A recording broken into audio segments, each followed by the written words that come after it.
गर्मी की शादी पार्ट 1। जयपुर के रहने वाले वर्मा जी की इकलौती बेटी नेहा की शादी होने वाली थी। पंडित जी ने शादी का मुहूर्त निकाल दिया था और नेहा की शादी का मुहूर्त निकला था जून के महीने में। जून के महीने का मतलब था पसीने से तरबतर करने वाली गर्मी। नेहा भी गर्मी में शादी नहीं करना चाहती थी, इसलिए उसने अपने पापा वर्मा जी से कई बार कहा कि मुहूर्त बदलवा दो, लेकिन नेहा की शादी का अगले 2 साल तक कोई मुहूर्त ही नहीं निकल रहा था। इसलिए जून के महीने में अपनी बेटी की शादी करना वर्मा जी की मजबूरी बन गई थी।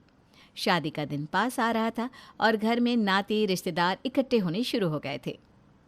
अजी सुनते हो, रेलवे स्टेशन चले जाना, आज नेहा की बुआ जी आने वाली है।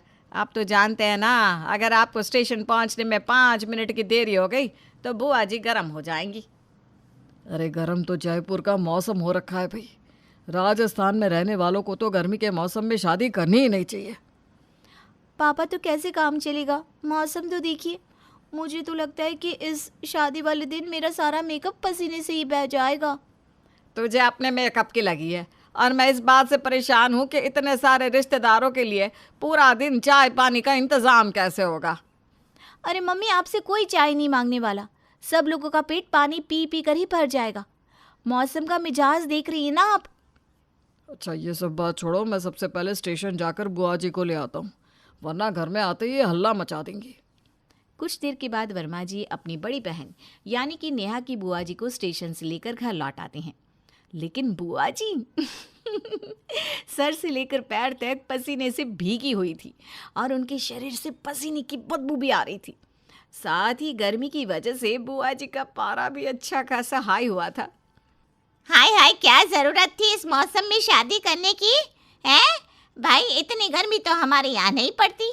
यहाँ तो स्टेशन पर पैर रखते ही ऐसा लगा जैसे अंगारों पर पैर रख दिया हो।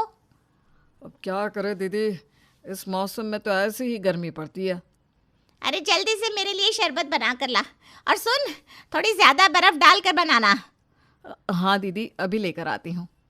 और इस कूलर में पानी भरा है कि नहीं भरा? ऐसी गर्म हवा फेंक रहा है जैसे कूलर नहीं बल्कि गर्म हवा का झोंका हो।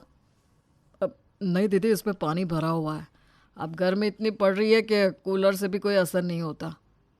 अरे तो एसी का इंतजाम कर दो भाई। देखो, इतनी गर्मी में मैं नहीं रह सकती, मुझे तो एसी वाला कमरा चाहिए। दीदी आप परेशान मत होइए, आप हमारे कमरे में जाकर बैठ जाइए, वहाँ पर एसी लगा हुआ है। ये बात तूने बिल्कुल सही कही भाई, इतनी गर्मी में मैं नहीं रह सकती। इतना कहकर बुआ जी मिस्टर और मिसेस वर्मा के कमरे में जाकर बैठ जाती हैं। अब जब तक शादी के घर में रहूंगी, मैं इस कमरे से बाहर पैर नहीं रखने वाली।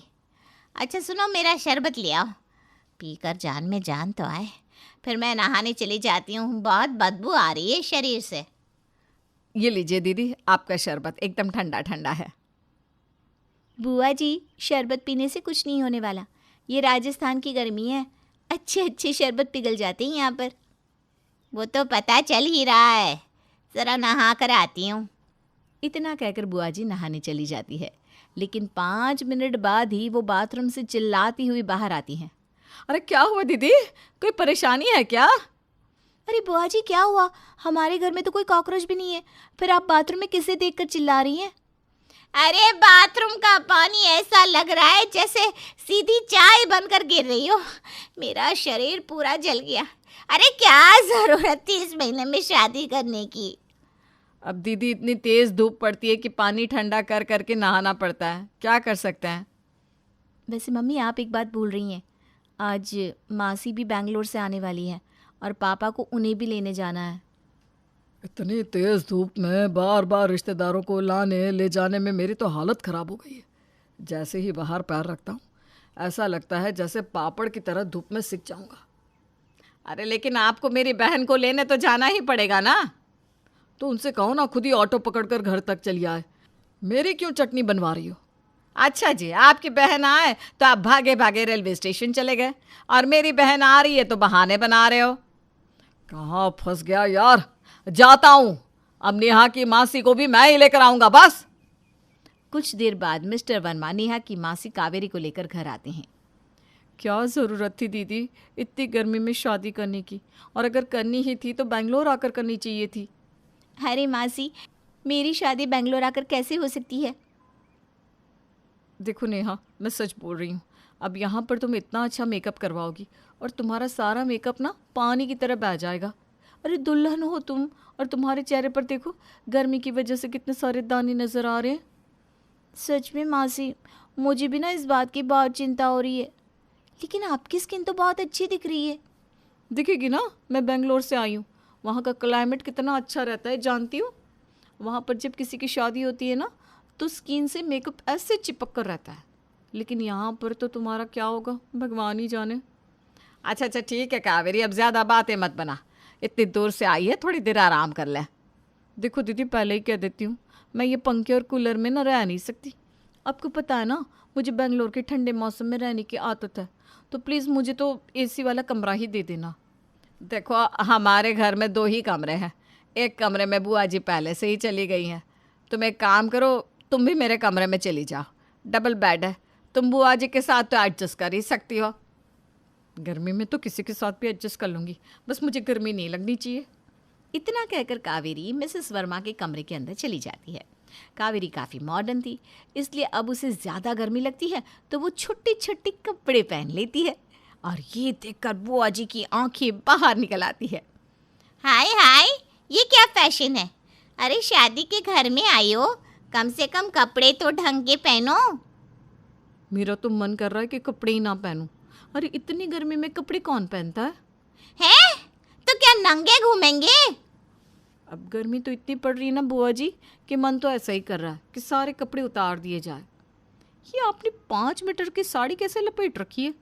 देख देख कर मेरी हालत खराब हो रही है। साड़ी लपेट रखी है तभी तो एसी वाले कमरे से बाहर पैर नहीं रखती। मैंने कह दिया है अपनी भाभी से, जब तक यहाँ रहूंगी इसी कमरे में रहूंगी। वैसे मैं भी ना आपके साथ यहीं रहने वाली हूँ। हो गया सत्यानाश। अब मुझे 4-5 दिन ऐसे आधे नंगे लोगों के साथ रहना पड़ेगा। अभी बुआ जी और मौसी जी का झगड़ा खत्म हुआ ही नहीं था कि दरवाजे पर आवाज़ सुनाई दी चाचा जी की।